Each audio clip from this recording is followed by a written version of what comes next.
മാതൃത്വം കരുതലിന്റെ കരങ്ങളിൽ. ഇനി പുഞ്ചിരിയോടെ വരവേൽക്കാം ആ വലിയ സന്തോഷം. NIMS hospital, Wandoor, Malappuram.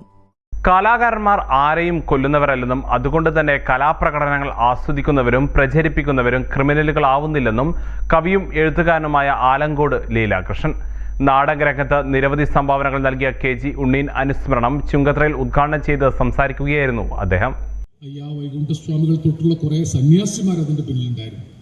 തൈക്കാട്ട് അയ്യാവ്, വിദ്യാധിരാജ ചട്ടമ്പിസ്വാമികൾ, ശ്രീനാരായണ ഗുരുദേവൻ തൊട്ട് ബ്രഹ്മാനന്ദ ശിവയോഗിയും ആനന്ദതീർത്ഥനും വരെയുള്ള സന്യാസിമാർ, മിഷണറിമാർ. ഫാദറൊക്കെ വിളിക്കുമ്പോൾ തീർച്ചയായും പറയാം മിഷണറി പ്രസ്ഥാനം. അതോടൊപ്പം തന്നെ നാടകം, സ്കൂളുകൾ, എല്ലാവർക്കും പഠിക്കാനുള്ള സ്കൂളുകൾ ഉണ്ടാക്കി തൊട്ടുകൂടാത്തവരും തീണ്ടിക്കൂടാത്തവരും ദൃഷ്ടിയിൽപ്പെട്ടാൽ പോലും ദോഷമുള്ളവരും കെട്ടുപാടുള്ളവരും പാടില്ലാത്തവരുമായി മാറ്റി നിർത്തപ്പെട്ടിരുന്ന ബഹുഭൂരിപക്ഷം മനുഷ്യർക്ക് അറിവ് നേടാനുള്ള സ്വാതന്ത്ര്യമുണ്ടാവണം. വിദ്യ നേടുക, പ്രചരിപ്പിക്കുക എന്ന് ശ്രീനാരായണ ഗുരു പറഞ്ഞു. ഒരു ജാതി, ഒരു മതം, ഒരു ദൈവം മനുഷ്യന്. മനുഷ്യർ തമ്മിലുള്ള സ്നേഹത്തിന്റെ ചരട് മുറിഞ്ഞാൽ പിന്നെ പകയും വെറുപ്പും പരസ്പര വിദ്വേഷമാണ് അവിടെ ഉടലെടുക്കുക എന്ന് അദ്ദേഹം പറഞ്ഞു. മതഗ്രന്ഥങ്ങളും വിശിഷ്ട കലാപുസ്തകങ്ങളും നോവലുകളും കഥകളും കവിതയുമൊക്കെ ഈ സ്നേഹമാണ് മനുഷ്യരെ പഠിപ്പിച്ചതെന്നും അദ്ദേഹം കൂട്ടിച്ചേർത്തു. മോയിൻകുട്ടി വൈദ്യർ മാപ്പിളകല അക്കാദമി സെക്രട്ടറി ബഷീർ ചുങ്കത്ര അധ്യക്ഷത വഹിച്ചു. വിദ്യാഭ്യാസ പ്രവർത്തകൻ KR ഭാസ്കരപിള്ള ഉൾപ്പെടെ വിവിധ മേഖലകളിൽ കഴിവ് തെളിയിച്ച ആസിഫ് ചേലൂർ, റിഷാൻ മുഹമ്മദ് വാളപ്ര, നൌഫൽ റോസൈസ്, ഹോസിദ് ചേലൂർ, കുഞ്ഞാണി പൂക്കോട്ടുംപാടം എന്നിവരെ ചടങ്ങിൽ ആദരിച്ചു.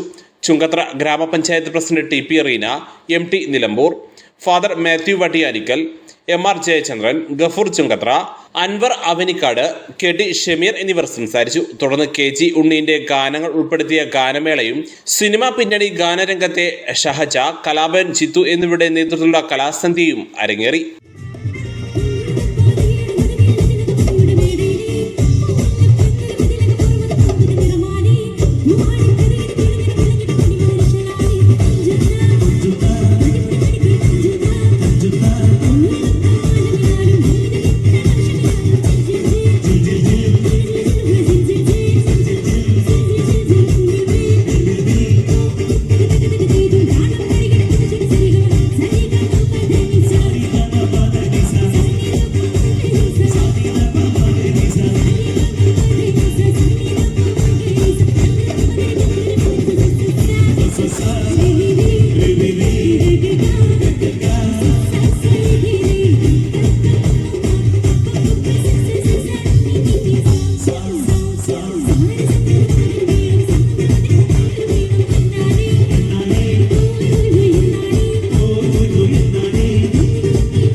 News bureau Edakkara. സ്വന്തം ഹൈസ്പീഡ് ഇന്റർനെറ്റ്, നമ്മുടെ സ്വന്തം ഇന്റർനെറ്റ്.